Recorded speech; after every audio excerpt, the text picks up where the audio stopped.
Ça devrait marcher. Et je partage mon écran. Donc, n'hésitez pas à mettre des commentaires. Il y aura une période de questions à la fin aussi, là, si je n'ai pas répondu à vos questions. Donc, n'hésitez pas à poser vos questions quand même au fur et à mesure. Et puis, s'il y a un problème, n'hésitez pas à me le dire aussi si vous ne voyez plus l'écran ou quoi que ce soit. OK. Donc, voici le fichier, le nouveau fichier, en fait, avec la nouvelle mise à jour, là, 2024. Euh, donc, ici, j'ai déjà pré-rempli des informations, mais je vais quand même passer au travers des onglets juste pour montrer, dans le cas que je vous montre aujourd'hui, qu'est-ce qu'il y a comme information, tout simplement, et puis aussi, quelles sont les étapes pour renseigner les données. Là, j'ai pris un exemple là, des gens aisés. C'était juste pour avoir des choses à montrer, des fois pour le non-enregistré vers le CELI, tout ça, là, pour... Donc, c'est pour ça. Mais la logique du fichier marche qu'on on est à 600 000 en épargne ou on est en 30 000, c'est la même chose. Là. La logique est la même. Donc, ça marchera pour tout le monde. OK, donc là, on est dans les données d'entrée. Dans les données d'entrée, on a mis la composition de la famille et puis les épargnes de chacun. Donc là, un petit peu pour faire exprès, j'ai vraiment montré un cas de figure où il y a une personne, Marie, qui est beaucoup plus en moyen. Vous voyez qu'elle a comme beaucoup plus d'épargne que son conjoint. Elle avait un plus gros salaire, etc., etc. Donc, un déséquilibre, entre guillemets, de revenus puis d'épargne. Je reviendrai sur les petites nouveautés, là, mais voici, là, on met combien on a d'épargne, combien il nous reste de droits de cotisation inutilisés si on en a. Euh, c'est bien important parce que là, c'est un cas, quelqu'un déjà à la retraite. C'est juste pour vous donner un exemple de quelqu'un déjà à la retraite. La dernière fois, j'avais plus basé la formation sur comment faire pour choisir ses REER ou autres comme avant la retraite. Mais là, c'est vraiment à la retraite, comment optimiser le décaissement. C'est quand même important, même si vous êtes déjà à la retraite, de définir les droits de cotisation inutilisés. euh, Parce que, surtout le CELI, parce que ça se peut que s'il y a du surplus ou si vous vendez un bien immobilier, quoi que ce soit, ben, on va épargner, même à la retraite, dans du CELI principalement. Euh, donc, parce que par défaut, moi, je ne place pas, quand c'est après la retraite, je ne mets pas par défaut en REER. On va voir ça tout à l'heure. Donc, on met les épargnes, on met le revenu. Quand on est à la retraite, c'est plus vraiment important, là. Ça va être pour le calcul de la pension, mettons, là, mais sinon, si vous mettez rien quand vous êtes déjà à la retraite, ça ne change rien. Et puis bon, le tableau du RRQ, c'est toujours celui qui est un petit peu problématique. Vous avez trois choix. Soit par simulation. Ah, puis d'ailleurs, là, je vais mettre relevé. Soit par la simulation, ça reproduit Simul R de Retraite Québec. Donc, si je dis que j'ai commencé à cotiser à 23 ans, là, c'est Antoine, il avait un salaire de, bon, 50 000, assez régulier, puis il a travaillé à peu près régulièrement à ce revenu-là, ben, ça permet de calculer la RRQ. Si vous avez votre relevé, puis surtout pour quelqu'un qui est déjà à la retraite, même s'il n'a pas commencé à prendre sa RRQ, d'ailleurs, on va voir tout à l'heure comment le repousser, on peut quand même, c'est peut-être plus précis de prendre les montants du relevé. Le tableau du bas, ça, c'est si vous recevez déjà la RRQ, vous pouvez dire j'ai tel âge, ou en tout cas, à tel âge, je reçois tel montant de RRQ. Je prends un petit peu de temps pour ce tableau de RRQ parce que c'est toujours là qu'il y a souvent des problèmes, en tout cas. Et c'est des montants annuels. Attention, souvent, je vois les gens, ils mettent les montants mensuels ici. Non, non, c'est annuel. J'ai même mis entre parenthèses annuel. Bon, OK. Donc, ça, c'est au niveau des données d'entrée. Ce que vous pouvez renseigner aussi, si vous avez des pensions. Donc, par exemple, ici, j'ai quelqu'un, elle a la il a la REGOP. Donc, REGOP, RPAPD, je vais y revenir tout à l'heure quand on va voir les nouveautés. S'il y a de l'immobilier, là, par exemple, je leur ai mis une maison, mais vous n'êtes pas obligé de définir que dans votre plan de retraite, vous allez vendre la maison. Vous pouvez juste la mettre pour la gestion au décès, pour savoir ça va être quoi l'impact fiscal au décès, au deuxième décès pour votre succession, si vous ne voulez pas la vendre de votre vivant. Euh, C'est ça. Je ne dirais pas grand-chose de plus sur les biens immobiliers. Euh, Dans les sociétés ici, j'ai Marie qui en a une société de gestion et puis ben, elle a décidé de décaisser à peu près ces 50 000 là. On peut changer le montant là, par année à partir du moment où elle est à la retraite. Donc, ça va changer des choses aussi dans tout ça. OK. Ce qu'il ne faut pas oublier aussi quand vous renseignez les données, j'ai tendance moi-même à l'oublier, c'est dans gestion d'essai, la seule chose qu'il faut rentrer en fait obligatoirement, c'est de vérifier qui est homme-femme. Tu sais. Parce que le- la probabilité de survie dépend du sexe et de votre âge actuel. Donc, en fonction de l'âge et du sexe, ben, on peut savoir selon des tables de survie de l'IQPF, là, on peut savoir à peu près estimer l'âge de décès. Ça peut vous paraître beaucoup, mais vaut mieux prévoir de vivre plus longtemps puis d'avoir de l'argent jusqu'à cet âge-là plutôt que de se dire, ah, je vais mourir à 80 ans, puis à 83, vous vous rendez compte qu'il n'y a plus rien. Mais quand même, si vous avez envie de tester ou quelque chose pour voir qu'est-ce qui se passe si je définis un âge différent de cet âge-là, vous pouvez définir âge de décès manuel et mettre un âge différent, je mets n'importe quoi là, comme ça. Donc, dépendamment de l'âge que vous aurez mis ici, ben, le plan va se baser sur cet âge-là. Moi, je recommande quand même, à la base, à moins d'avoir des problèmes de santé ou d'une génétique ou quoi que ce soit, de laisser ça comme ça. OK. Donc, une fois qu'on a rempli un peu toutes les informations qu'on avait à remplir, là, je les avais déjà remplies. On va dans l'hypothèse de calcul. Puis là, je vais vous montrer. Qu'est-ce que j'ai changé depuis tout à l'heure? Je ne sais plus. OK. Bon. Ici, bah, en même temps, c'était bien de le montrer, mais je vais le remontrer. Ici, c'est un petit peu là, on peut jouer avec les chiffres et voir l'impact de chaque choix qu'on fait. Bon, ici, j'ai rentré les dépenses de ce couple-là. Ils ont des gros épargnes, ils ont des grosses dépenses, c'est 200 000. Ils sont à la retraite, donc quand on est déjà à la retraite, il y a juste à mettre zéro ici. Si vous reste 2 ans avant la retraite, vous mettez 2, etc.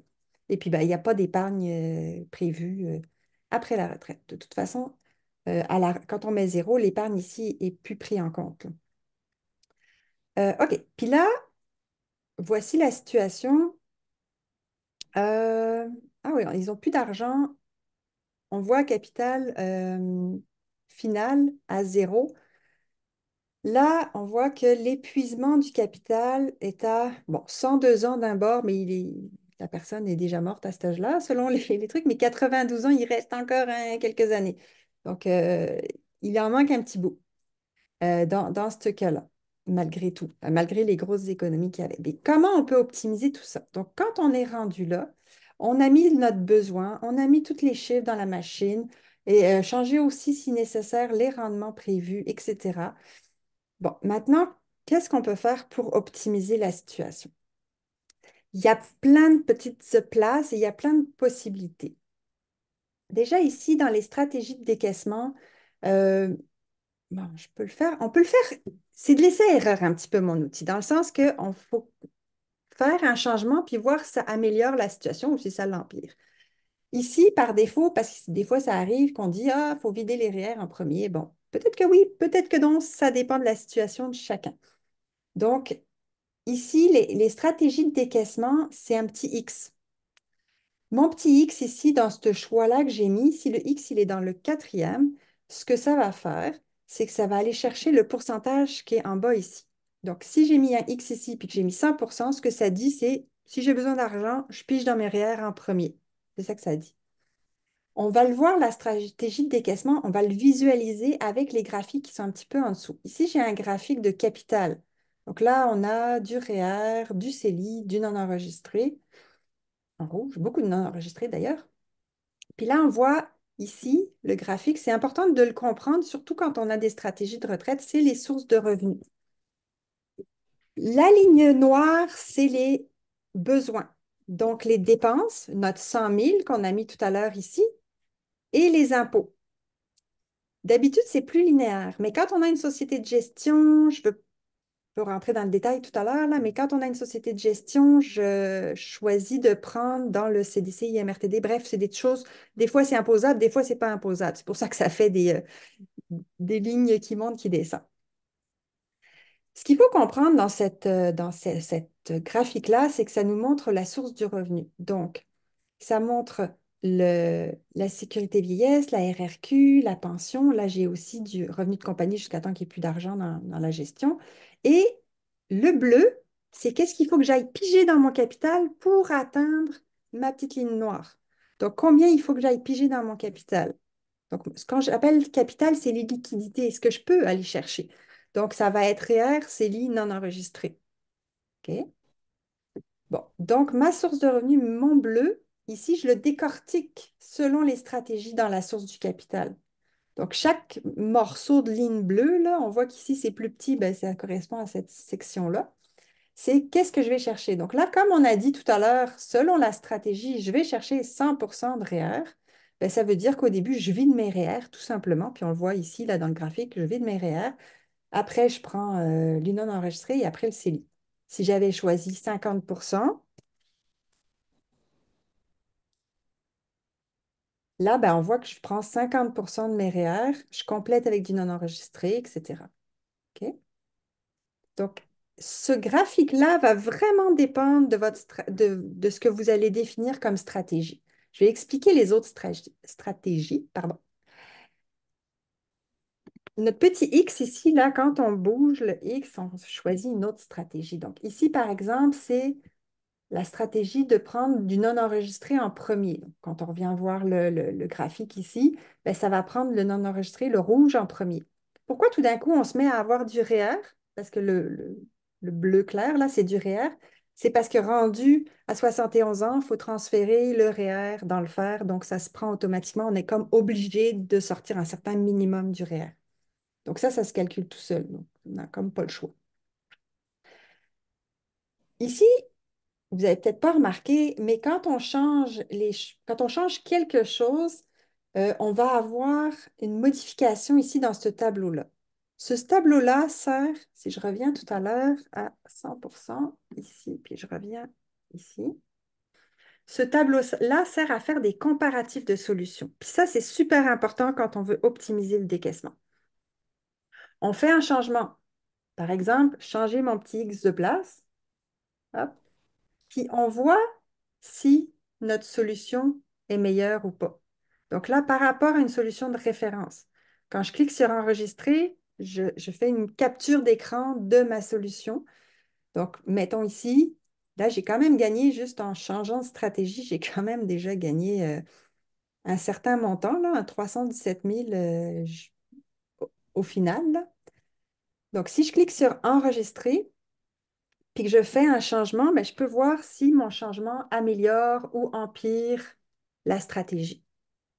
Donc là, j'ai juste changé mon petit X de place. On voit que ça améliore encore. OK, j'enregistre encore. Je vais voir, est-ce que c'est là la meilleure stratégie? Ah, ça améliore, mais ça dépend. Ça dépend parce qu'ici, ça dépend de votre objectif. Euh, j'ai rajouté certaines informations dans ce tableau-là pour ceux qui le connaissent déjà. J'ai rajouté actif total et actif net. Donc là, on voit que, ah, mais je suis riche, j'ai 2 millions. Ouais, mais non, ça, c'est la maison. On a dit qu'on ne voulait pas la vendre. Et puis oui, ça peut faire partie d'une stratégie. Si j'ai plus d'argent, j'ai la maison. C'est un méchant beau coussin de sécurité. Cependant, si votre objectif comme ici par exemple, ce serait d'optimiser la succession, en laisser plus à votre succession. Mais là, des fois, on peut, comment dire, améliorer. Donc là, on a 32 000 de plus ben, dans nos poches. Si on est décédé, c'est plus dans nos poches, là, mais au décès.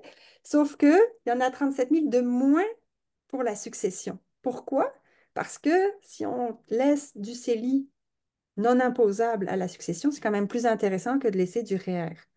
Donc, c'est pour ça que des fois, c'est intéressant de le voir aussi que ben, c'est mieux pour nous, on en a plus, mais c'est moins bien pour la succession. Donc, c'est pour ça que j'ai rajouté ça.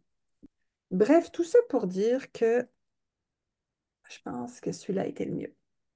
OK. Donc, c'est vraiment de l'essai-erreur, les stratégies, puis c'est peut-être pas 100%, peut-être que c'est 70% la bonne affaire. Donc, c'est vraiment en fonction de vos chiffres qu'il faut jouer avec ça. OK? Bon. Qu'est-ce qu'on peut faire d'autre pour optimiser quel choix on a aussi dans le fichier pour les stratégies de décaissement? On a le classique à quel âge je prends ma RRQ. Donc là, ils veulent prendre leur retraite ensemble, 63 ans, 53 ans, il y a un petit écart d'âge là. Euh, si je prends ma RRQ à 65 ans, voici ce que c'est. Je peux la prendre aussi, mettons qu'il arrête à 63 ans, on pourrait dire, ben, je la prends le plus vite possible. Sauf que là, la RRQ, si on la prend plus tôt, il y a une réduction de la RRQ. Donc là, on le voit tout de suite que c'est peut-être pas la bonne solution là, dans ce cas-là. Par contre, si je peux me le permettre, ben, je peux aller au maximum de ce que je peux le repousser, la RRQ et la sécurité vieillesse. On a pas mal encore gagné, là. Je vous souvenez tout à l'heure, là, on avait un épuisement du capital. On n'avait plus rien là au décès. Là, on a 700 000 en fait dans les poches à la fin. Ensuite de ça, donc ça, c'est une des choses qu'on peut jouer avec pour essayer de trouver la réponse, de dire à quel âge je devrais prendre ma RRQ. Puis c'est pas forcément toute l'un ou toute l'autre. La réponse pour vous, ça peut être 68, tu sais. Et pas, faut vraiment faire des tests. Ensuite de ça, il peut y avoir aussi d'autres stratégies qui sont dans les options avancées. Donc ça, c'est pas disponible pour la version de base, mais dans les options avancées, on a aussi, par exemple, puis je vais juste faire un enregistrer pour voir si ce que je fais, ça améliore ou pas. Toujours bon. Donc, dans les options avancées, je vais juste vous pointer ce qui est intéressant pour les stratégies de décaissement. Donc, dans le fractionnement, euh, dans le fractionnement de revenus, on peut mettre oui. Donc, ça, le fractionnement de revenus, c'est de transférer une partie de son montant imposable au conjoint pour rééquilibrer tout ça. Ça, je ne le mets pas par oui, par défaut, parce qu'il faut quand même aviser le comptable. Il faut faire, quand on fait ses impôts, là, il faut quand même rentrer des choses dans des cases pour faire le fractionnement de revenus. Mais dans notre cas, par exemple, il a là que c'est intéressant. On gagne 256 000 juste à faire du fractionnement de revenus. Ensuite de ça, tout ça, c'est pas vraiment pour le décaissement. OK. Si on a, euh, si on a du non enregistré, donc le rouge ici, ça peut peut-être être bon de le transférer dans du CELI parce que par défaut, euh, ben, on continue à pouvoir placer en CELI, même à la retraite. Là, il y a toujours notre 7 000, puis ça va augmenter là, avec le temps, qu'il va y avoir de la place en CELI au fur et à mesure. Même si on avait maximisé, puis il n'y avait plus de place au début de la retraite, ben, petit à petit, ça va augmenter. Donc, notre transfert, ben, non enregistré vers le CELI, je vais juste, encore une fois, enregistrer. Vous n'êtes pas obligé de faire ça à chaque fois. Moi, c'est juste pour vous montrer que c'est bon de faire ça, de montrer l'intérêt de la chose. Je le mets pour les deux, même s'il y en a qu'un qui a juste du non enregistré, ça ne fera rien pour l'autre, là. Donc là, j'ai encore augmenté un petit peu. Puis ce que j'augmente aussi, c'est l'actif pour la succession, parce que là, à la place d'avoir du non enregistré, j'ai plus de CELI. J'ai vraiment beaucoup d'argent en CELI. Ça, les enfants, ils aiment ça. Ensuite de ça, j'ai même rajouté aussi la possibilité de transférer du non enregistré vers le CELI du conjoint. Mettons que là, c'était juste Marie qui avait du non enregistré, mais son conjoint, lui, il n'avait pas maximisé ses CELI. Ben, on pourrait comme dire, OK, ben, moi, je transfère mon non enregistré euh, au conjoint. Encore une fois, ça a pas mal augmenté. On est passé de juste à changer des affaires et à faire des choix, là. C'est juste des choix. On n'a pas changé les dépenses, on n'a pas changé l'âge de la retraite, on a juste fait des choix. Donc, on est passé de j'ai plus d'argent à ma retraite, ou en tout cas les 2 dernières années, il en manquait un peu, à on est millionnaire à la fin, là. C'est sûr que là, c'est un cas avec beaucoup d'épargne, donc ça fait beaucoup d'impact, là. Mais c'est quand même assez impressionnant quand même. Dans les options avancées, est-ce que j'ai d'autres choses pour optimiser vraiment le décaissement? Pas vraiment. Ça faisait un peu le tour de l'optimisation du décaissement. Ça, c'est pour optimiser, pour aller chercher vraiment les meilleurs choix pendant la retraite. Par contre, vous pouvez aussi avoir de la flexibilité sur la façon d'avoir votre retraite, dans le sens que notre 100 000 de tout à l'heure, de dépenses, ben, si vous pouvez, puis ça, c'est juste pas l'optimisation du décaissement, mais vraiment la flexibilité d'utilisation de l'outil pour la retraite. Vous avez dit que vous vouliez des dépenses de 100 000, mais ça va peut-être pas être 100 000 tout le temps là, dans votre retraite. Donc, vous pourriez, dans les options avancées, dire, ben, moi, là, je ne sais pas, entre le moment où je pars à la retraite et jusqu'à 70 ans, je veux faire des gros voyages, je vais dépenser plus que 100 000. Je vais dépenser 110 000. Donc, je vais dépenser un peu plus parce que je vais faire des voyages où je vais avoir plus de loisirs, où je vais être plus actif, ou quoi que ce soit. Ça va me coûter plus cher, mes hobbies, dans ma première section. Après, OK, 100 000, c'est bon. Puis, ça, c'est ça. Il y a deux cas de figure. Là, soit on se dit qu'on va moins dépenser après un certain âge, soit on se dit qu'il va y avoir des frais de soins de santé. Donc, ça vous appartient. Mais on pourrait dire, ben, je réduis mes dépenses rendues là. C'est juste pour vous montrer la possibilité de faire fluctuer les dépenses dans le temps. Ça, on va le voir. Je vais juste vous montrer. Je n'ai pas montré encore détail résultat. C'est là qu'il y a le cœur vraiment de l'outil. Donc, nos dépenses, on voit qu'ici, 110 000, j'avais dit jusqu'à, je me souviens déjà plus, jusqu'à 70 ans. C'est 70 ans du plus âgé. Attention, parce que j'ai qu'un seul âge. Donc là, à partir jusqu'à ici, on a notre augmentation, jusqu'ici, là. Puis là, on voit que ça a réduit un petit peu, puis etc. Bref, notre dépense fluctue dans le temps. On a une autre manière de faire les choses parce que pourquoi faire simple quand on peut faire compliqué? Non, non, c'est juste pour donner plus de flexibilité. Dans le détail résultat, qui est le cœur, vraiment, on voit tout ce qui se passe année par année. On a aussi des colonnes en jaune, là, avec des en-têtes en jaune. Ça, c'est des colonnes spécifiques pour rentrer des données sur des années spécifiques. Euh, donc ici, on pourrait dire, ben moi, je sais pas, moi, j'ai ma toiture à refaire cette année-là. C'est sûr que je vais avoir plus de dépenses cette année-là, précisément. Ou bien je pourrais dire, ben moi, je veux voyager une fois tous les 2 ans. Donc, vous mettez des montants sur des années spécifiques, par exemple, pour les dépenses. Ça, c'est pour l'exemple des dépenses. Euh, donc ici, comme je disais, cet endroit-là, c'est vraiment là où il y a le plus d'informations. C'est vraiment le cœur du calculateur. Donc, on a on a les dépenses. On a tout ce qui rentre, donc en mauve, là, c'est ce qui rentre, des pensions, la RRQ, la sécurité vieillesse, s'il y a des revenus de location, là, c'est les décaissements de société.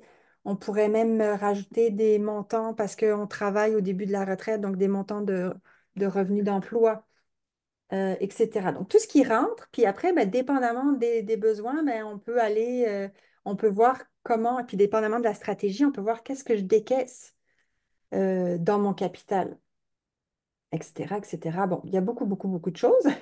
Vous pourrez aller voir là. Juste pour votre information aussi, j'ai un manuel d'utilisation là. Mon manuel n'est pas encore à jour avec la mise à jour de mars, là. Je me suis dépêchée de sortir la version puis de faire un document pour expliquer les nouveautés, mais je n'ai pas encore mis à jour le manuel en tant que tel. Mais quand même, il y a beaucoup de choses dans le manuel. Donc voilà, pour l'épargne, c'est sûr que quand on est déjà à la retraite, l'épargne, on s'en fiche un peu. Mais voilà, donc pour chacun des régimes, qu'est-ce qui rentre, qu'est-ce qui sort, etc., etc., etc. Donc là, il y a du stock, il y a du stock, il y a du stock. Bon.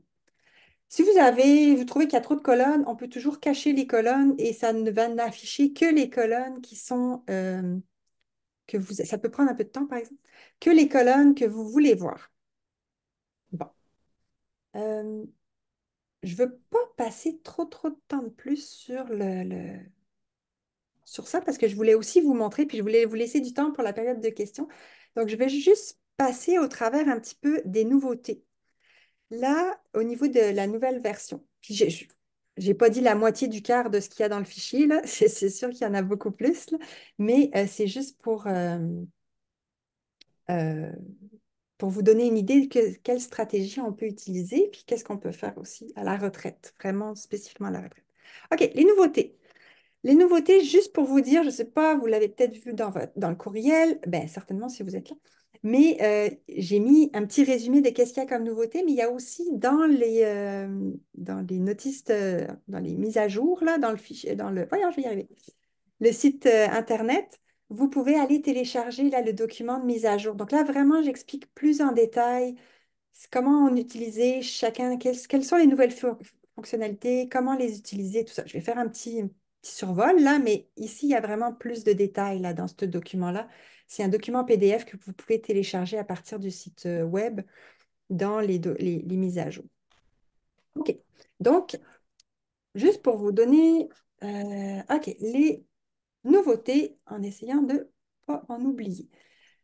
La principale nouveauté, c'est la possibilité, la principale, celle pour laquelle cette version a été faite, c'était pour avoir la possibilité d'importer les données d'un autre fichier. Donc là, ce qu'il faut comprendre, c'est que ça peut importer les données des fichiers à partir de 2023, mais à partir de mai, je pense que c'est marqué dans le document, mai 2023, parce qu'avant, il n'y avait pas ce qu'il fallait pour récupérer les anciennes données. Donc, vous pourriez comme cliquer dessus, aller chercher votre fichier et les importer les données. C'est sûr que tu sais, je vous conseille de le faire en premier avant de rentrer les données manuellement parce que ça va écraser ce que vous avez rentré manuellement, là. Donc, on ne fait pas les deux, là, on importe les données. Après, une fois que les données sont importées, vous allez voir il y aura des petits soulignés rouges partout. C'est partout où les données ont été copiées. Donc, vous pouvez vérifier chaque... ouais, là, j'aurais pu vous le montrer comme ça, mais en tout cas, je ne l'ai pas fait comme ça. Euh, donc, vous pourriez voir toutes les cases qui sont soulignées rouges, c'est ceux qui ont été copiés. Donc, vérifiez que tout a bien été copié. Il y a des petites choses qui n'ont pas été bien copiées. C'est les montants de pension. Si vous avez des pensions anciennement dans le tableau RPAPD, je vais y revenir là-dessus. Et c'est quoi qui manquait? Et le salaire de RPACD ici. Donc, si ça vous concerne, puis il y avait des données dans votre ancien fichier, faites attention à les remettre bien manuellement. Mais sinon, vérifiez. Puis une fois que vous avez tout vérifié, vos données, vous pouvez effacer les marques parce que vous allez voir, c'est tannant, là, petits rouges partout. Vous pourrez effacer les marques. Donc ça, c'est l'importation des données.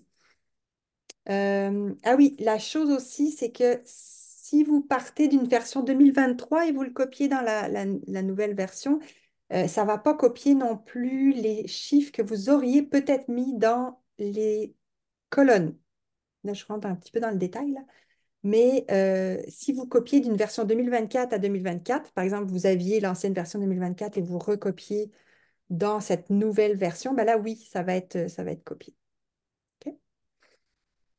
Euh, OK, je vais juste répondre aux questions après. Je vais continuer dans les options avancées, donc l'importation.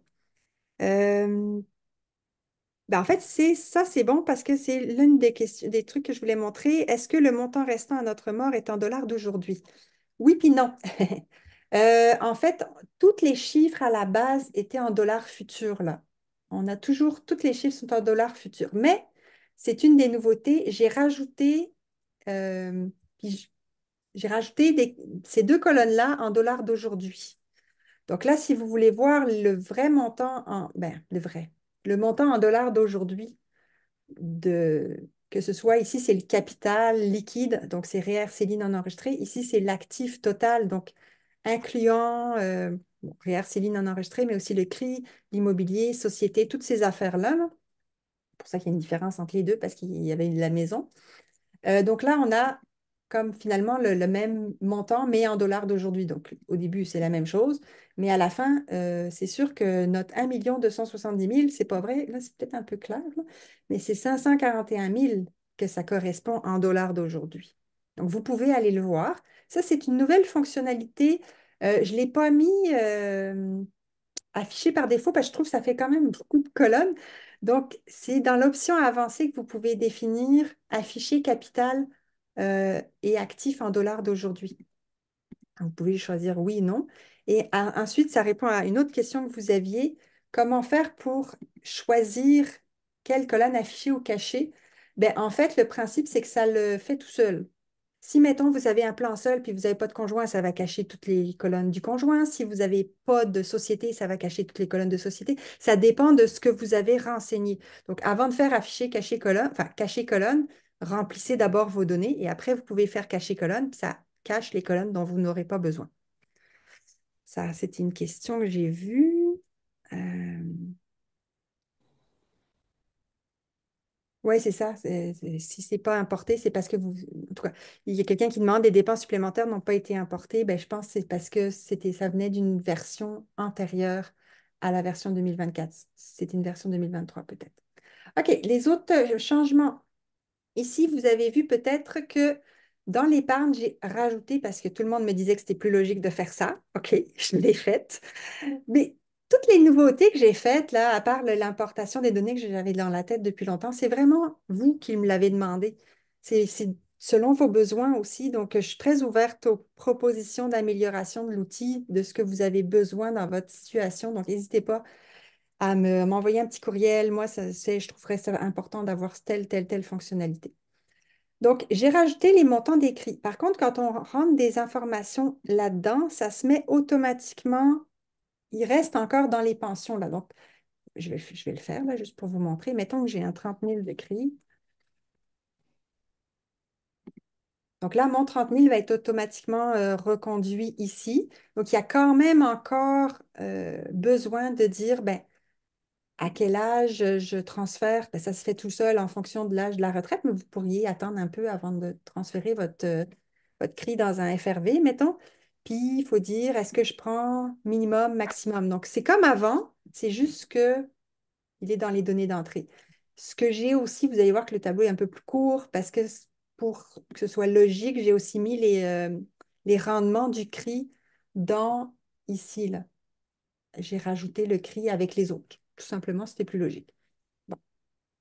Euh, j'ai rajouté aussi des informations, comme je vous disais tout à l'heure, dans ce tableau-là, l'actif total et l'actif net. Donc, actif total, comme je disais, c'est le même information que notre colonne que j'ai rajoutée ici. Donc, RCLI non enregistré, qui correspond au capital, mais plus le CRI, l'immobilier société. Vous allez me demander pourquoi je n'ai pas mis le CRI dans capital liquide ici. Parce que le CRI, pour l'instant, les règles fiscales vont peut-être changer. Mais le CRI n'est pas liquide, dans le sens qu'on ne peut pas tout vider le CRI, le FRV, d'un coup. Donc, je voulais montrer si on arrive à zéro dans le capital, on ne peut plus piocher dedans, mais peut nous rester encore un petit morceau de CRI là. Donc, ça faisait quelque chose de bizarre, ça ne me faisait pas des zéros là, quand j'avais plus d'argent. Donc, je l'ai comme laissé dans l'actif total. Euh,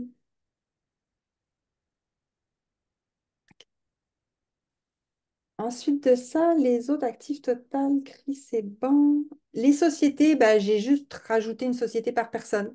On me l'a demandé parce qu'il y a des gens qui ont des sociétés opérantes et des sociétés de gestion. Donc, il y a maintenant possibilité d'avoir deux sociétés par personne. Ça, j'ai pas de plus de détails à dire là-dessus. Au niveau de l'épargne, j'ai rajouté ce tableau-là. OK? Ça, c'est dans les options avancées aussi. Ça ne va pas forcément être utile pour tout le monde, comme toutes les options avancées d'ailleurs, mais c'est juste peut-être plus pour les. En tout cas, vous verrez bien. Avant, pour savoir l'épargne, vous pourriez dire, ben moi, mettons qu'ils ne sont pas à la retraite, il leur reste 2 ans, puis qu'ils mettent un 5 000 d'épargne par année. Bon, là, le 5 000 d'épargne, puis je l'explique mieux dans la vidéo précédente, là. Cette épargne-là, on peut définir, est-ce que je le mets en REER, CELI, bon, est-ce que j'ajoute le retour d'impôt, etc. On peut l'augmenter aussi dans le temps, etc. Bon, ça, c'était avant. C'est pratique pour savoir justement, est-ce que je devrais le mettre plus en REER ou plus en CELI, cette épargne-là? Par contre, on m'a demandé de pouvoir définir quelque chose de fixe. Tu sais. C'est un peu ce qui se passe, mettons, si vous mettez, je ne sais pas moi, 200 $ par mois, on peut dire en REER, là. Là, je mets les chiffres n'importe comment.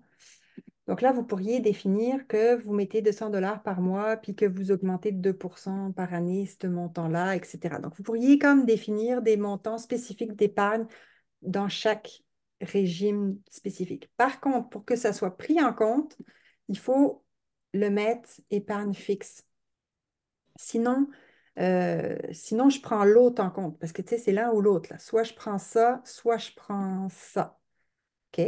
Donc, c'est l'un ou l'autre. Donc, c'est un choix qu'il faut mettre ici. La petite subtilité là-dedans, là, c'est que si vous définissez que vous mettez ben de l'argent en REER, mais il n'y a plus de droits de cotisation REER, ben, ça va être jusqu'au droit de cotisation. Moi, je ne dépasse pas les droits de cotisation. Donc, le reste, il va nulle part. Alors que quand j'avais mis un 5 000 ici, si j'avais eu 3 000 de droits de cotisation REER, j'aurais automatiquement mis 3 000 en REER, puis le reste en CELI. Ça se fait tout seul. Quand on le met comme ça avec l'épargne fixe, ça ne va pas bouger d'une place à l'autre. OK. Euh, Aussi, au niveau de l'immobilier, OK? Ça, j'ai pas changé. euh, Visuellement, il n'y a rien qu'à changer. Vous pouvez mettre un certain pourcentage, pas forcément 50. Ça se met par défaut 50-50 si vous êtes deux là, mais vous pourriez changer le pourcentage de propriétaires, que ce soit pour la résidence principale ou pour un condo ou quoi que ce soit. Mais maintenant, avant, c'était pris en compte juste pour la gestion au décès. Maintenant, c'est pris en compte aussi si vous avez des revenus de location, mais il y a que un des deux qui est propriétaire du condo, ben, les revenus de location vont être ajoutés sur le montant imposable de celui qui est propriétaire. Si vous vendez aussi la maison, ben, les proportions vont être mises dans le compte de la bonne personne. Tu sais, les gains vont être mis sur les comptes des bonnes personnes. Proprio, ActiveNet, j'en ai parlé. La petite subtilité aussi que j'ai rajoutée, c'est la possibilité. OK. Ça, j'explique le besoin avant d'expliquer ce que j'ai rajouté là. Pour le cas de quelqu'un qui voulait faire un plan euh, seul, c'est quelqu'un qui aurait un conjoint, mais qui veut faire son plan juste indépendant de son conjoint, qui veut faire son plan seul. Euh, il y avait une petite problématique parce que pour certains calculs, c'est le revenu familial qui est pris en compte. Donc, si j'ai juste moi-même tout seul, ben, mon conjoint n'est pas pris en compte, puis là, les chiffres, c'était pas bon. Donc là, ce que j'ai fait, c'est que j'ai rajouté, c'est assez linéaire pour l'instant, là, mais si vous avez fait votre plan tout seul, puis vous dites, ben oui, mais mon conjoint, il va avoir un revenu, quand on va être à la retraite, il va avoir un revenu de 50 000, mettons. Donc, vous pourriez mettre un 50 000. Là, ça ne fera rien parce que j'ai un plan conjoint déjà avec deux personnes. Donc, ça ne fera absolument rien. Normalement, on rentre un chiffre ici seulement si on n'a pas de conjoint numéro 2 dans le plan. Donc là, ce que ça va faire, je l'explique, ça va être utilisé pour calculer le supplément de revenu garanti, les allocations familiales, les crédits d'impôt pour revenus de pension et crédits d'impôt en raison de l'âge. En fait, tout ce que je calcule en fonction du revenu familial que ça résout le problème de je veux faire un plan tout seul, même si j'ai un conjoint. OK, donc vite, c'était pas mal ça, les nouveautés. Je vais regarder vos questions. Euh, Existe-t-il une méthode pour estimer la valeur actuarielle d'un REGOP ou RRPE pour voir si c'est plus avantageux que la rente? Je me suis fait moi-même un autre fichier, mais je ne l'ai pas encore mis en ligne. De quoi que c'est vraiment moi pour moi, là, mais en tout cas. euh, oui, c'est vrai que c'est une question à se poser. J'ai pas dans l'outil, j'ai pas de quoi pour le calculer automatiquement. Par contre, si vous avez, en fait, la difficulté, c'est d'avoir la valeur que vous recevriez si vous sortiez le REGOP ou le RRPE. Mais vous pouvez faire un test. Soit je garde la pension, voici ce que j'aurai, soit si je le sors puis que je le place, voici ce que j'aurai. Donc, avec l'outil, vous pourriez quand même faire des simulations pour avoir les deux cas de figure, pour voir lequel est le plus intéressant dans votre cas. Mais la difficulté, c'est d'avoir le montant à sortir. Mais ça, je pense qu'en vous renseignant de votre pension, il pourrait vous le donner le chiffre. Euh, Problème. Oh, problème d'importance supplémentaire, d'importance. Ah, de dépenses plus supplémentaires, peut-être, vous vouliez dire. Le problème de dépenses supplémentaires n'a pas suivi malgré que l'importation s'est faite à partir de la version 2024. Ça aurait dû. Je vais regarder. Est-ce que votre simulation de décaissement tient compte de l'aspect fiscal annuel? Euh, Ainsi, dans vos résultats, l'item total impôt, ça inclut impôt sauvé. Voilà, épuisement total. Là, j'avoue que je ne comprends pas tout le truc. On peut faire projection. J'ai pas tout compris, Mario. Peut-être activer le micro pour expliquer. Mais oui, c'est l'aspect fiscal annuel. Au niveau des sociétés? Je pense que c'est au niveau des sociétés parce que CDC, dividendes de compagnie, oui. Oui, il y a du stock pour les compagnies, là. Il y a du stock, il y a les impôts sur le revenu d'affaires, si ce n'est pas une gestion. Impôt sur le revenu de placement, qui effectivement est indexé. Euh, Puis Oui, CDC, non, nous, IMRTD qui se calcule tout seul. Je ne suis pas une spécialiste de ça, là. Je me suis fait aider par un planificateur financier pour faire tous ces beaux calculs-là pour la société. Euh, ouais, c'est ça. est-ce que vous m'entendez? Est-il possible d'avoir un pourcentage différent entre conjoints pour le décaissement au lieu du 50-50? Pas encore. Ça, c'est un objectif qui s'en vient. Ça, c'est un des prochaines améliorations pour optimiser les impôts pour que ça aide le fractionnement de revenus aide beaucoup à avoir un principe d'impôt euh, plus homogène entre les deux conjoints, mais pas automatiquement. La réponse est pas automatiquement. Par contre, si vous voulez que l'un décaisse plus que l'autre, vous pourriez le faire manuellement. Parce que quand vous définissez manuellement un décaissement pour l'une des personnes, ben, l'autre, ça se recalcule. Donc, vous pourriez le changer manuellement ici. Faites attention, par exemple, quand vous changez les formules, c'est possible, je laisse la flexibilité, mais souvenez-vous que vous avez changé la formule. Donc, mettez en couleur une note, quelque chose qui dit que vous avez changé quelque chose. OK? Mais c'est possible de le forcer la main un petit peu de l'outil pour dire qui va décaisser combien. Est-ce qu'il y a un choix pour le partage de la RQ? Oui, dans les hypothèses de calcul. Et est-ce que la couleur lors de l'impression est... Ah oui, là, oui, c'est vrai, là, j'avais oublié de dire, ben, j'ai mis ça quasiment dans les correctifs plutôt que dans les nouveautés, mais oui, au niveau de l'impression, c'est plus des rapports, là. En fait, le rapport, on m'a dit qu'on ne le voyait pas quand on imprimait les chiffres parce que c'était trop pâle comme couleur. Donc, j'ai foncé toutes les couleurs. Vous me direz si ça marche, hein, parce que je n'ai pas une imprimante couleur, moi, ici. Mais a priori, j'espère que c'est assez foncé. Peut-être le gris ici, encore clair, mais j'espère avoir corrigé le problème d'impression. Sinon, dites-le moi, puis je vais tout mettre en noir, il n'y aura plus de couleur, puis ça s'imprimera bien. Euh, j'ai lu dans la presse, depuis l'augmentation à partir de 65 ans est de 0,7 par mois pour tous.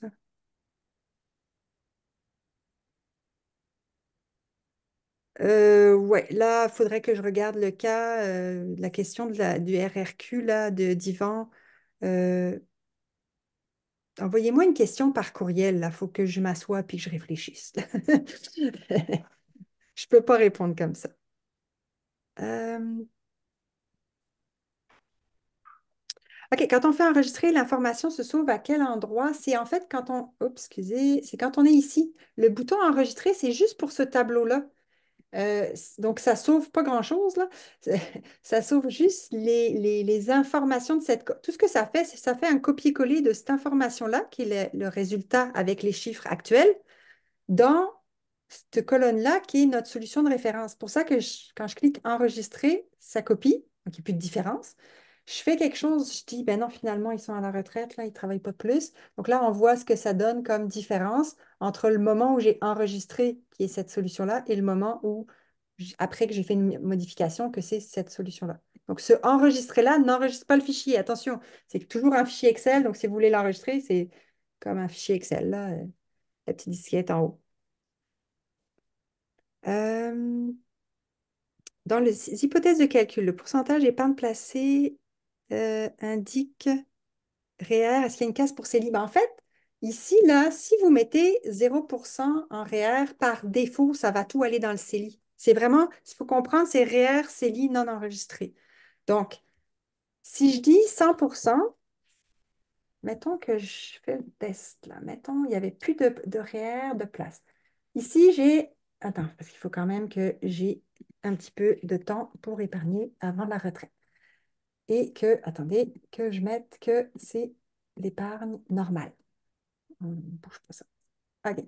Donc, j'ai un 5 000 à placer. Et là, j'ai dit, je veux tout mettre en REER. OK? Sauf que, là, mon épargne, il est... attends, affiché colonne, parce que tout à l'heure, j'avais caché puis que j'étais à la retraite, donc je n'avais plus besoin d'épargne. OK. Donc, mon 5 000 qui n'est pas 5 000 parce qu'on n'est pas au mois de janvier, là, un petit peu moins. Euh, là, il ne peut pas se mettre. Donc, c'est Marie qui épargne 5 000, mais il ne peut pas se mettre dans REER parce que je n'ai pas de droit de cotisation. Donc, il se met automatiquement dans le CELI. Mais je n'ai pas de droit de CELI non plus. Donc, il se met automatiquement dans le non enregistré. Donc, c'est comme les chaises musicales un peu, là. Si je leur mettais quelque chose, là, j'ai de la place dans les deux. Si je mets que je veux mettre 50-50 dans le REER, dans le CELI de mon 5 000, ben là, pas 5 000 piles, parce qu'encore une fois, on est au mois de mars, mais j'ai 50% en REER et 50% en CELI. Donc, j'espère que ça répond à la question. Comment on doit procéder pour avoir une rencontre? Oui, effectivement, je propose aussi, si vous voulez de l'aide pour vérifier vos chiffres, pour aller un petit peu plus loin dans le vérifier que tout est beau, puis expliquer et faire le tour du fichier un petit peu plus en détail avec vous. Envoyez-moi un petit courriel et puis on peut se prendre un rendez-vous pour ça. Donc, effectivement, c'est un service additionnel payant. Alors, oui, quand quelqu'un dit qu'il n'a pas trouvé enfin, quelqu'un dit qu'il n'a pas trouvé le lien pour télécharger la mise à jour, si vous aviez déjà la version 2024, si vous avez déjà la version 2024, en fait, il faut juste connecter à votre compte et puis aller dans mes projections, je pense, dans le compte, puis juste cliquer sur télécharger. Comme vous aviez fait la première fois pour avoir votre fichier, ça sort toujours la dernière version du fichier. Donc, ça retélécharge la dernière. Si vous ne l'avez pas acheté la 2024, ben, c'est sûr que vous ne pouvez pas l'avoir sans l'acheter. Est-ce qu'il y a une possibilité d'imprimer une version raccourcie pour le présenter à un client? Oui, c'est les rapports qui sont en français et en anglais. Donc là, il y a un petit résumé, puis il y a des graphiques, et puis il y a un petit résumé des placements, et puis des sources de revenus à la retraite par la famille, pour chacun. Bref, c'est ça qu'on imprime en espérant que les couleurs sont maintenant assez foncées pour qu'on les voit. Mario, avec une question, tu peux enlever ton son, ouais, vas-y. En fait, c'est un commentaire, Julie. Ça marche pas? Est-ce que tu m'entends? Si Vous tu veux m'entendez? parler, tu peux activer ton micro, puis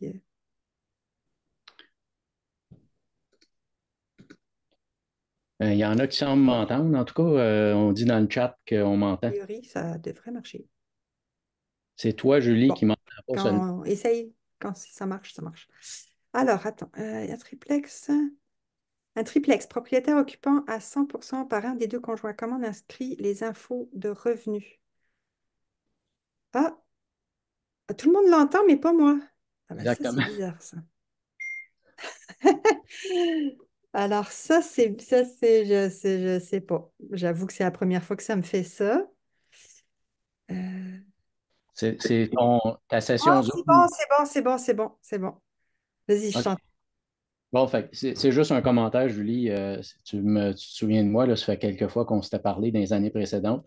Oui. Et ça fait au moins 3 4 ans que j'achète ton logiciel. Puis à chaque année, je me disais toujours, quand je m'amuse dedans, c'est à quel point on peut se fier aux résultats qu'on obtient avec le logiciel. J'ai fini par, par jeter la serviette puis faire une planification avec un planificateur indépendant. Ouais. Puis j'ai eu quelqu'un qui a posté dans la presse, puis j'ai eu la chance de tomber sur quelqu'un qui a fait un chiffrier un peu comme le tien, et non Mhm. pas un outil là, des grandes banques ou Fait que, elle a fait la planification. Évidemment, ça m'a coûté 2000 pièces. Puis, pas à la virgule près, là, parce qu'évidemment, elle a son propre outil et le tien. Mais la différence était minime entre les deux résultats. J'arrive. Puis là, suite à ça, je me suis dit, ah, ça m'a enlevé un grand poids sur les épaules, là, en me disant, oui, c'est bon, le chiffrier à Julie, il fonctionne. Puis les chiffres que j'atteins, même si des fois ça change de 500 000 en plus ou en moins parce que tu changes une virgule de pourcentage, Exact. Ouais. c'est normal, c'est correct parce que la planificatrice avec qui j'ai fait affaire est arrivée dans les mêmes eaux, là. Fait que je voulais juste le dire un peu pour que les autres qui sont sur la. S'il y en a d'autres sur l'appel qui, comme moi, sont un peu nerveux à savoir est-ce que tes chiffres que toi, tu nous proposes, c'est bel et bien correct, ben je pense que c'est pas mal dedans, là. Ben, merci beaucoup pour ton information. Effectivement, je suis bien contente d'entendre ça parce que ben, on fait toujours du mieux qu'on peut, on valide, on triple valide, on est content quand des comptables achètent notre outil parce qu'on sait que si le comptable il dit que les chiffres sont bons, c'est que c'est bon. Tu sais, ou un fiscaliste ou quelque chose comme ça. C'est sûr que l'erreur est humaine, ça peut arriver, là. Mais juste pour vous dire aussi, quand j'intègre une nouvelle, tu sais, j'ai quand même mes bibles, le guide des mesures fiscales, par exemple, produit par la CFFP, qui explique vraiment les mesures avec chiffres à l'appui et avec exemple. Donc, ce que je fais à chaque fois que j'essaye, mettons, crédit d'impôt en raison de l'agent, un crédit d'impôt, ben, pour vérifier que mon calcul est juste, ben, je mets exactement les mêmes chiffres que eux dans leur exemple. Puis il faut que j'ai à la scène près le même résultat. Tu sais? Puis j'en ai d'autres, de la documentation. Ma seule problème, des fois, c'est que la documentation que je trouve sur Internet ou toutes ces affaires-là, des fois, est un petit peu en retard. Moi, je veux sortir la version quand les chiffres du gouvernement sortent, là, en novembre-décembre, là, les chiffres fiscaux sortent, mais la documentation, des fois, des mesures sont un petit peu en retard. Donc, je revérifie là, quand ça sort que tout est beau. Mais oui, mais puis c'est une bonne affaire aussi, tu sais, c'est sûr que ça peut être inquiétant de se fier à ce genre d'outils, puis c'est toujours bon de vérifier avec tu sais, un planificateur financier, là, il n'y a pas mieux que ça, là, mais tu sais, votre conseiller aussi ou un professionnel. Mais c'est sûr que ça coûte cher, un planificateur financier, puis il fait une fois. Mon outil, ça sert aussi pour que vous puissiez être en contrôle et pouvoir jouer avec les chiffres et les ajuster dans le temps aussi, parce que vous n'allez pas vous payer 2000 $ chaque année. Ben, il y en a qui pourraient le faire, là, mais chaque année, un planificateur financier pour faire ça. Donc, merci infiniment, Mario, de cette information-là. Là, c'est gentil. C'est gentil d'en parler, ça m'aide. Ça Ben, m'aide à montrer que mon outil est en, bon. en fait, je vais peut-être parler pour un peu tout le monde ici, là. C'est nous, je pense, qui te remercions parce que tu as un outil unique que moi, j'ai fait des recherches longtemps. C'est un de mes chums qui m'a parlé de ton outil. Puis quand je suis tombé là-dessus, je dis, waouh, enfin, c'est ça que je cherchais pour pouvoir m'amuser, justement, puis pas payer 2000 pièces à toutes les années, puis avoir un plan qui est fixe, fermé, puis qu'on ne peut pas changer quoi que ce soit avec. Fait que merci à toi. Ça fait plaisir. Peut-être J'adore m'amuser avec les chiffres. J'ai peut-être une question qui est un petit peu que j'ai jamais trouvé la réponse finale, là. C'est une pension. Quand on a une pension fixe, un montant fixe annuel qui ne variera pas dans le temps, qui n'est pas indexé, Mhm. pensions qui proviennent d'employeurs sont souvent, c'est souvent le cas là, quand il n'y en a pas beaucoup qui ont encore des pensions d'employeurs. Là. La plupart ont des REER immobilisés. Mais une pension avec un montant fixe, on le met où, ce montant-là? Merci de me poser ça parce que j'avais oublié de le dire, cette nouveauté. Ben, c'est pas une nouveauté. C'était là avant, mais c'était bien trop compliqué pour rien, donc je l'ai simplifié. Ici, dans la pension, on avait déjà le RPA-PD, ce qui est comme les régimes de pension à prestations déterminées. Donc, c'est ce que vous dites là, c'est vraiment, je vais recevoir, je sais pas moi, 30 000 par année toute ma vie, mettons. Donc, j'avais déjà ce tableau-là, mais avec pas mal de champs, puis c'était pas simple. Puis j'avais encadré en rouge, puis je disais tout le temps, ben, il faut mettre à tel âge, je reçois tant, merci, bonsoir, il n'y a pas besoin de renseigner plus que ça. Donc, 98% du temps, il n'y avait pas besoin de tout le reste. Je l'ai laissé quand même au cas où il y a un 2% qui est besoin. Mais vous pouvez ici, dans ce nouveau tableau-là, en fait, il y a deux choix. Soit définir le montant manuellement qui est le plus courant, soit calculer et ça permet d'utiliser le tableau du bas. Mais si vous définissez le montant manuellement, à quel âge? Tu sais, mettons, à 60 ans, je vais recevoir 30 000. Là, est-ce qu'il y a une coordination à 65 ans ou pas? Tu sais, normalement, tout est marqué sur votre relevé de pension, là. Est-ce qu'il y a une certaine proportion au conjoint survivant à votre décès? Est-ce que ça va, il va y avoir 50, 40, 60% au conjoint ou pas? Puis, est-ce que c'est indexé? J'ai mis par défaut zéro parce que c'est vrai que de moins en moins, les pensions sont indexées, mais ça peut arriver, donc vous pouvez mettre l'indexation. Donc, c'est tout simplement ça. Et puis, en faisant ça, ben, on aura notre fameuse pension ici, là, qui est 30 000 chaque année, qui ne bouge pas, puis c'est ça. Donc, oui, c'est là. Parfait. Merci. Et de rien. Il y avait une autre question, Stéphane? Oui, en fait, tu avais débuté la réponse, mais tu l'as pas terminée. C'est moi qui ai posé la question concernant comment qu'on insère les revenus de mobilier d'un triplex en particulier. Ah, ok, oui, oui, c'est parce que je n'avais pas tout compris. Mettons que, excuse-moi, des fois je lis en même temps que. Donc, un triplex qu'on est. Donc, je suis propriétaire occupant, je possède à 100%, j'ai une conjointe, je suis à 100% propriétaire du triplex que j'habite. J'ai deux locataires. Comment je mets les revenus de loyer Ben, des locataires du deuxième et du troisième? ouais, je comprends. C'est qu'effectivement, j'ai comme la résidence principale. Il faudrait que je rajoute la possibilité d'avoir une revenu de location même sur le logement principal. Je pense que je vais rajouter ça. Pour l'instant, en fait, pourquoi j'ai rajouté ça comme ça? C'est parce que faut comprendre que si vous voulez vendre votre résidence principale, que ce soit un plex ou une maison ou quoi que ce soit, bon, ben, tu sais, j'ai quand même rajouté la possibilité de dire, ben, si je vends, il faut quand même que je me loge quelque part. Donc, si je vends la maison, ça serait bien de mettre euh, un certain montant de dépenses supplémentaires qui correspondrait au montant de loyer si je pars en appartement ou quoi que ce soit, ou tu sais, qu'est-ce qui va ça va me coûter de plus d'être en résidence pour personnes âgées, par exemple. Donc, c'est vraiment pour augmenter les dépenses ici. Donc là, c'est pour ça qu'il n'y a pas les revenus de location ici. Ce que je suggère à vérifier, là, mais je pense que ça va marcher, ça serait juste de dire, ouais, de mettre un revenu de location ici. Je vais juste tester en même temps, tiens. Et ben voilà, c'est tout. Ça marche. Donc, sans mettre rien comme autre information, mettez juste votre revenu de location avec le pourcentage de propriétaire, là, qui est propriétaire, etc. Mais comme ça, vous pouvez le mettre même si c'est le même bien, mais au moins vous avez votre montant ici. D'accord. Donc, en fait, je cumule les deux revenus des deux locataires, là, Ouais. bien deux, Faut faire je les cumule, attention. puis indexation à 1,9, là, tel que le TAL, Non, supposons. c'est ça, on peut mettre l'indexation. Il faut faire attention quand même. Les revenus de location vont être des revenus imposables, mais vous avez peut-être des frais qui sont déduits aussi là. Donc, il faut vraiment compter les revenus imposables qui vont rester dans votre poche.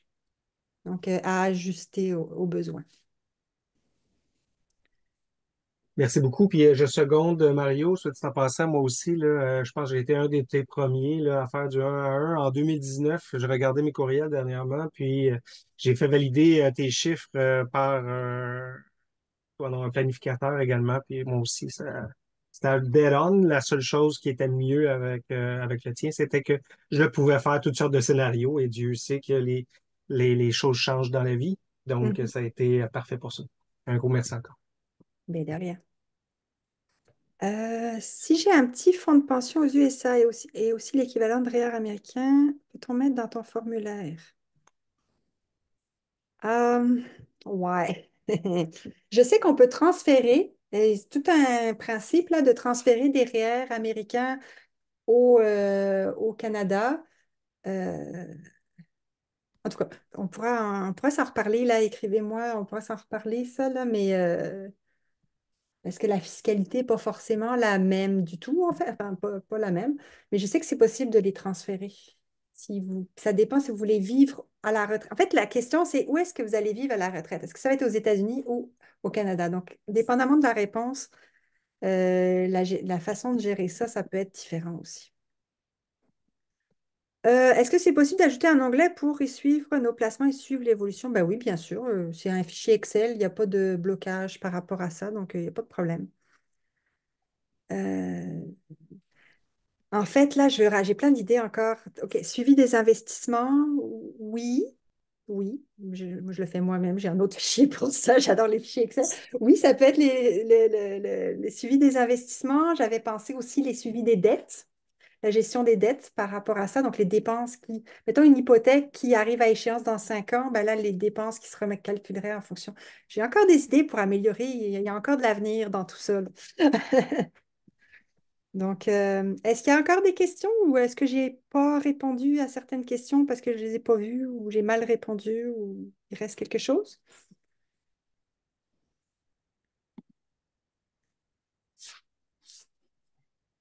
Est-ce qu'il y a un endroit pour mettre un fer à partir de 65 ans? C'est une bonne question, ça. La réponse facile est non. Euh, non, mais ouais. OK. Pour l'instant, non. Euh, je décaisse du REER, puis quand on décaisse du REER, c'est sûr que ça peut venir d'un fer au niveau de l'impôt, ça ne changera rien. Par contre, en fait, si ce que ça change, c'est qu'on pourrait avoir un crédit d'impôt pour revenu de pension si on prend le fer à partir de 65 ans. Euh, mais j'ai pas la. Pour l'instant, c'est l'automatisme du REER. On le voit ici, là, rendu à 72 ans, ben là, on est obligé de décaisser un certain montant. Avant, on peut décaisser aussi, mais c'est pas considéré comme un fer. Euh, Ça, c'est quelque chose que je veux rajouter aussi, surtout avec le futur fiscal du fait qu'il y aura peut-être plus de maximum dans un FRV. Donc, il faut que je trouve une manière d'avoir un minimum, mais pas de maximum, puis ça permettrait d'avoir la flexibilité sur le REER aussi. Donc, non, la réponse simple, c'est c'est pas possible pour l'instant de définir que c'est un fer à partir de 65 ans. C'est juste à partir de 71 qu'on le transfère, 72 qu'on décaisse. Ouais, ben écoutez, je vois qu'il y a un besoin là pour suivre les placements. Écoutez, ça va faire partie de ma to-do list. Vous avez vu que j'en rajoute des choses là. Est-ce que automatiquement les biens immobiliers dans la section résidence principale est hors impôt à la disposition? Dans gestion au décès, en fait, deux choses. Dans l'immobilier, si vous voulez vendre votre immobilier, je ne calcule pas automatiquement ni l'impôt pour l'instant. Ça aussi, c'est dans ma to-do list. Je ne calcule pas automatiquement ni l'impôt ni l'hypothèque. Donc, quand vous dites que vous voulez vendre, par exemple, en 2030, là, je veux vendre, ça va se calculer automatiquement selon la valeur actuelle, l'appréciation, l'année de vente. Mais c'est à vous de définir s'il y a de l'impôt, s'il y a une hypothèque restante, s'il y a quelque chose à ce moment-là. Donc, c'est un petit peu touché. Pour ça, ça, c'est quelque chose que je veux rajouter.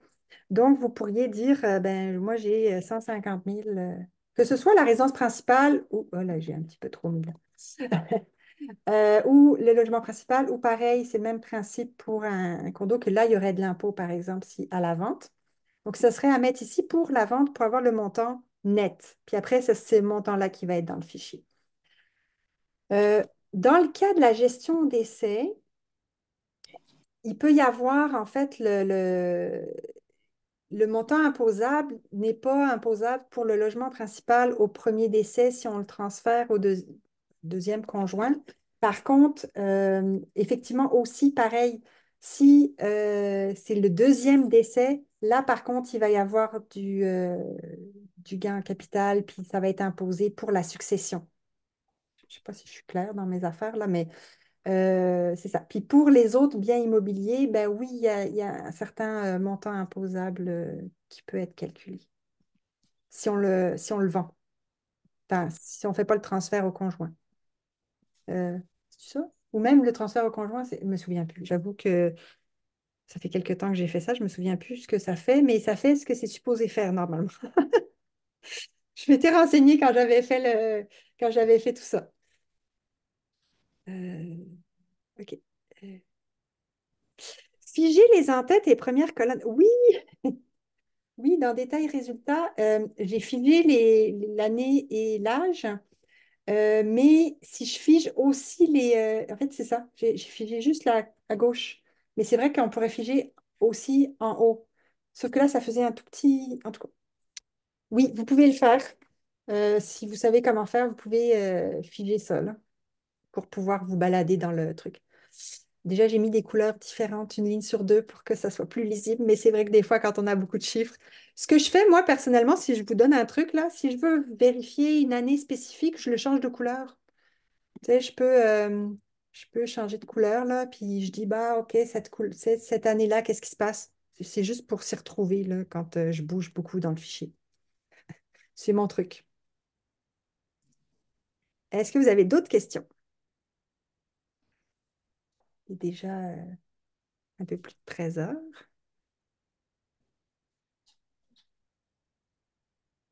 Je vais arrêter le partage. Je vais arrêter l'enregistrement.